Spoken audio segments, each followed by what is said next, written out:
Welcome to the Siege of Alexandria.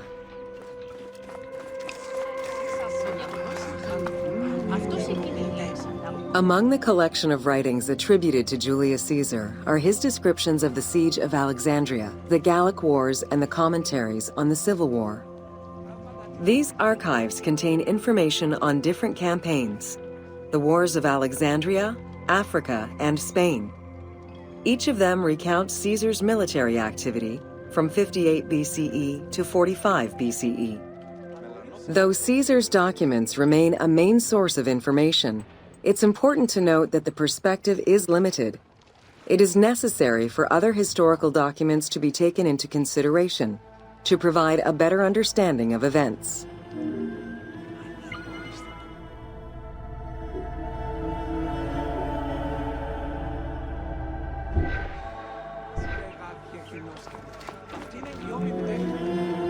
The Siege of Alexandria closely relays the events of the Civil War that led up to the event and describes how Caesar was besieged in the palace of the Ptolemies. Other ancient authors have left equally valuable and sometimes contradictory information.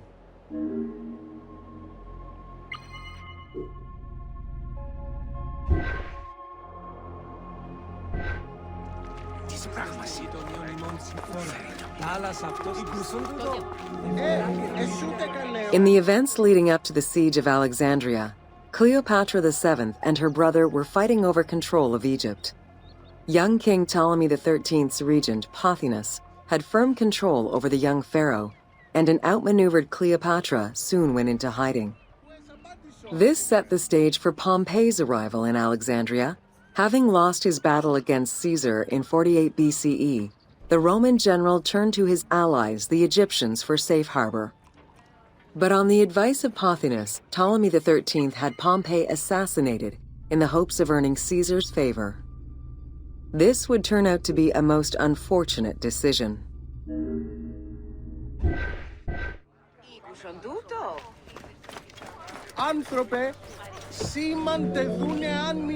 Upon his arrival in Alexandria, Caesar was presented with Pompey's head. The sight of a Roman murdered by Egyptians did not sit well with him. Caesar made his displeasure clear, ordering the return of Cleopatra, and for the siblings to resolve their differences and resume their co-rule of Egypt, as per the will of their father. Neither Pothinus nor Ptolemy XIII wished to accede to this demand. While doing his best to aggravate Caesar, Pothinus secretly plotted against the Roman ruler and sent word for Egyptian general Achilles to bring his 20,000 men to fight on his behalf. While Pothinus plotted against Caesar, Cleopatra made a bold move. Άνθρωπε αγαθέ, άνθρωπε καλέ, ένθα δε ώρα.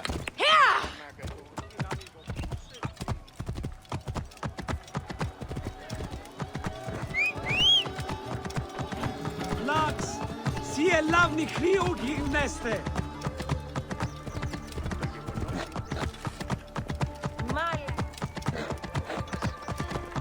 Εσού ελάβνην ου γιγνοσκόμην γε, γης βέλτιστος.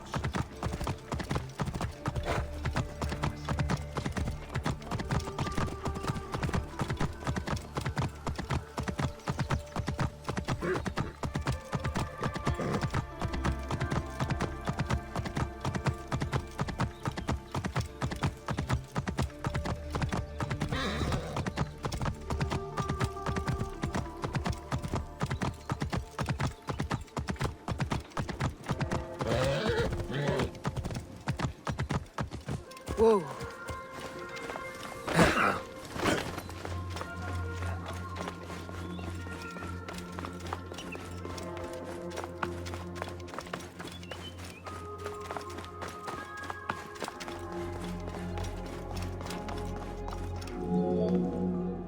There are various descriptions of the encounter between Caesar and Cleopatra. One report states that she snuck into the palace alone at night. Another account claims she was accompanied by an ally and was brought inside the palace wrapped in a carpet bag. Though exactly what happened at this fateful meeting is up for debate, what is known is that Cleopatra met with Caesar and earned his approval. Pothinus and Ptolemy XIII were most vexed with this turn of events.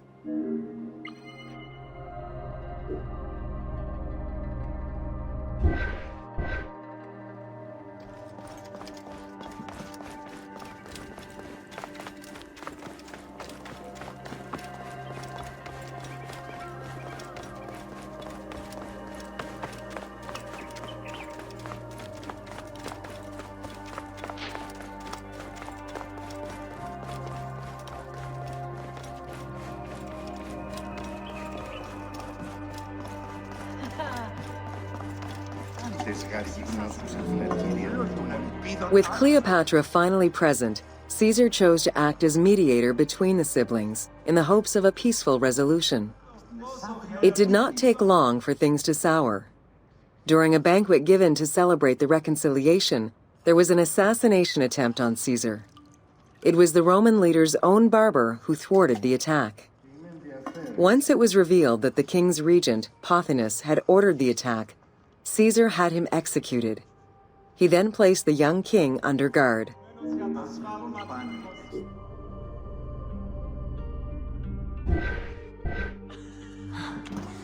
Διορίστη διδάσκαλος του γιου του ας μας συμφέρει.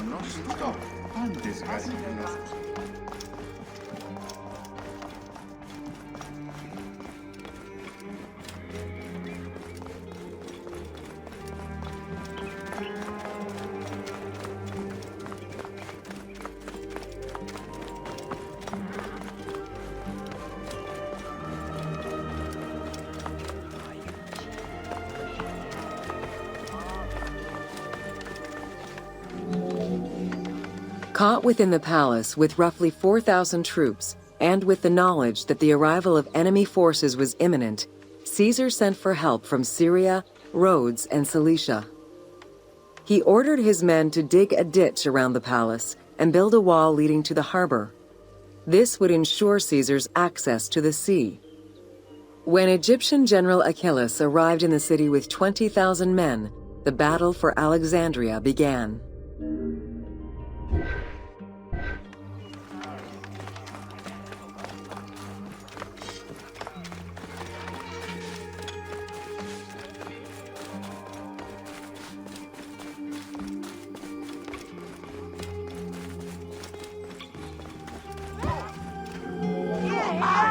With so few men at his disposal, Caesar could not risk a battle just yet. He sent ambassadors to Achillas in the name of Ptolemy to propose a truce. Knowing that the orders did not come from the young king, and angered by the pharaoh's imprisonment, Achillas had the messengers assassinated. With Caesar confined within the palace, Achillas positioned his troops around the city. Skirmishes broke out throughout the streets of Alexandria and went on for several days and nights. Though they were outnumbered, Caesar's men were able to hold the enemy back. This prompted Achillas's next move: capture the Roman fleet stationed in the harbor.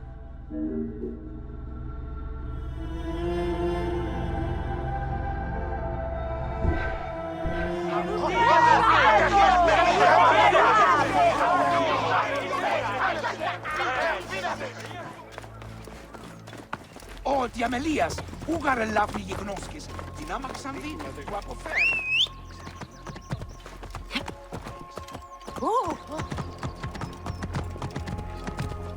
Το θηρίον εμένυμσε. Είτε.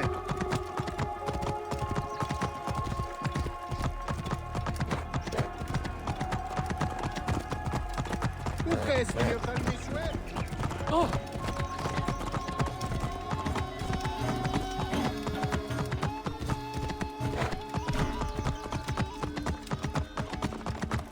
Αδαΐσισι, γνώσινε λάφνη.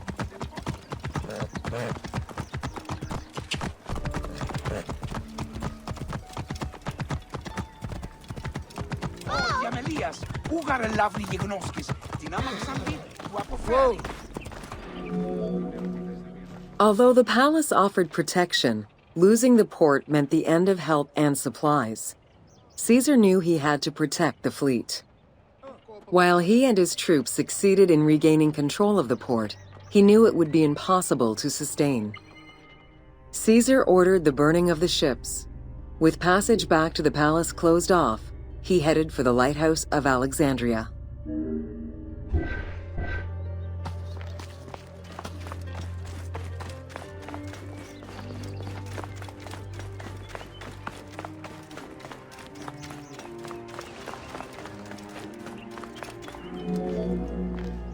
Fighting their way through the Egyptian troops, Caesar and his men eventually reached Pharos Island.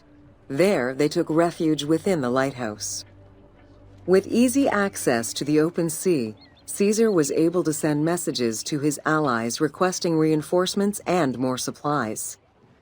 The island fort also allowed him to control access to the harbor by relying on the chains used by the Egyptians to control ship traffic to and from Alexandria's docks.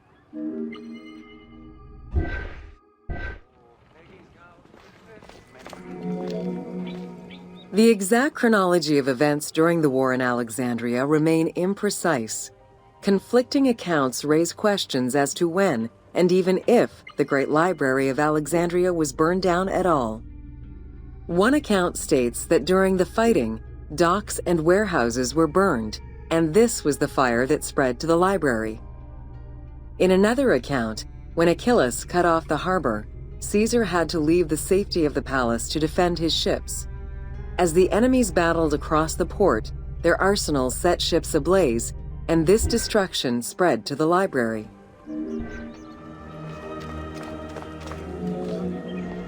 In either case, the Great Library was not completely destroyed. Experts point out that its location was too far from the harbor, and much later texts refer to the Great Library as being intact. Warehouses near the harbor contained manuscript copies awaiting export, and it is more likely that these documents were destroyed than the Great Library itself.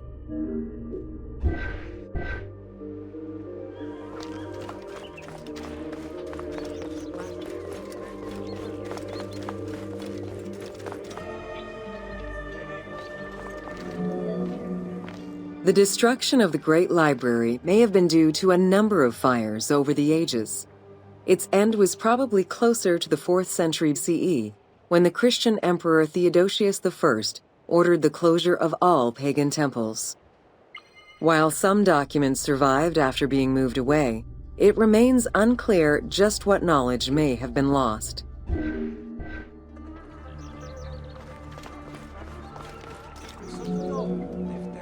Where there are accounts of Achilles being in control of the battle against Caesar, it appears that instead Cleopatra's sister, siding with her brother, had him killed and put her ally Ganymedes in his place. Ganymedes proved a valuable tactician for the Egyptian side. It was his idea to cut Caesar's access to the harbor, thus trapping Caesar at the palace.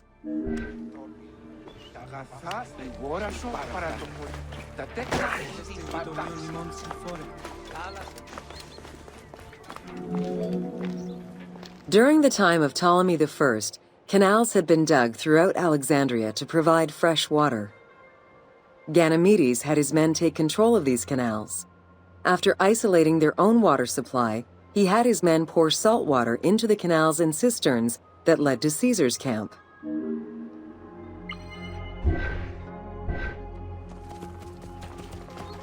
Της οφθαλμής γαρ δια νέα νεογήν, ου κοράς βλάξ.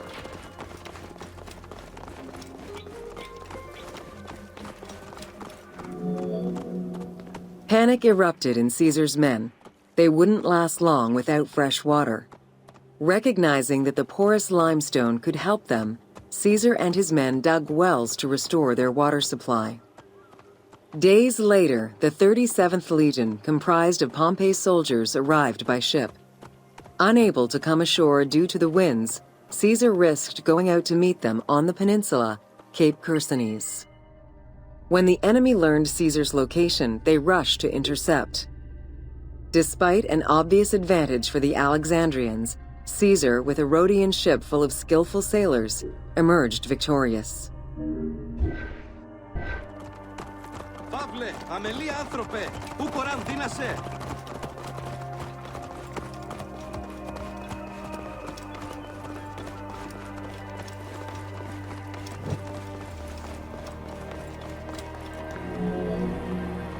With help from the Allied ships, Caesar's victory enabled him to push the Egyptians back and secure the lighthouse. Gaining control of Pharos Island sent the Alexandrians into the sea and swimming back to the city. However, Caesar's fortification of the island didn't last long. The enemy regrouped and were set to storm the island. Panic-stricken, in spite of Caesar's encouragement, many of his men then fled their posts, either by ship or jumping into the sea.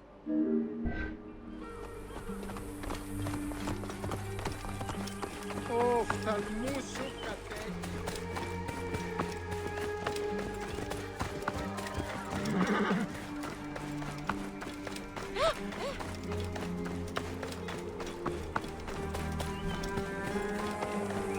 Αμελής εσύ, ου καλάβνης η γνώσκης φαύλε. Caesar attempted to retreat, but Port Eunostos' harbor was overrun with enemy ships, preventing escape. Reportedly, Caesar gathered his papers and leapt overboard in an attempt to swim to an Allied ship farther out.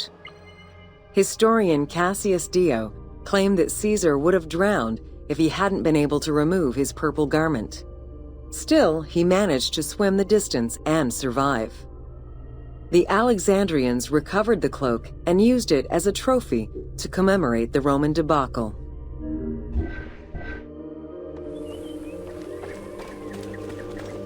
Εσού ελάβνην ου γιγνοσκόμην γε. Γης βέλτιστο.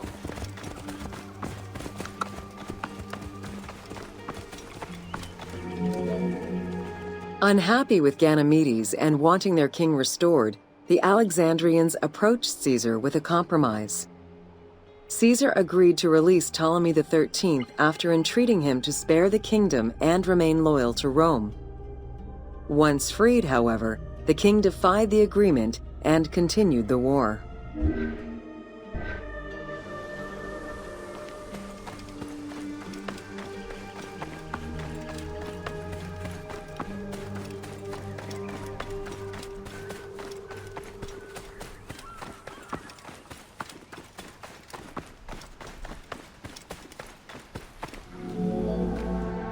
By this time, a faithful ally of Caesar's, Mithridates, arrived in Egypt, clashing with Ptolemy's troops at Pelusium. Outnumbering the enemy, Mithridates secured the region between Pelusium and Alexandria. Ptolemy, warned of Caesar's ally marching on Alexandria, sent his troops to prevent passage over the river.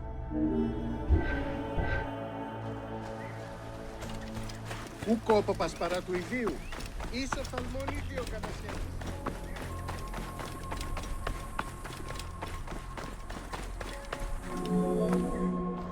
Mithridates warned Caesar in time, and the two groups confronted the armies of Ptolemy in the Delta. In the Battle of the Nile, the Romans gained the upper hand, sending the Egyptians fleeing. In the tumult and panic, King Ptolemy XIII drowned in the Nile.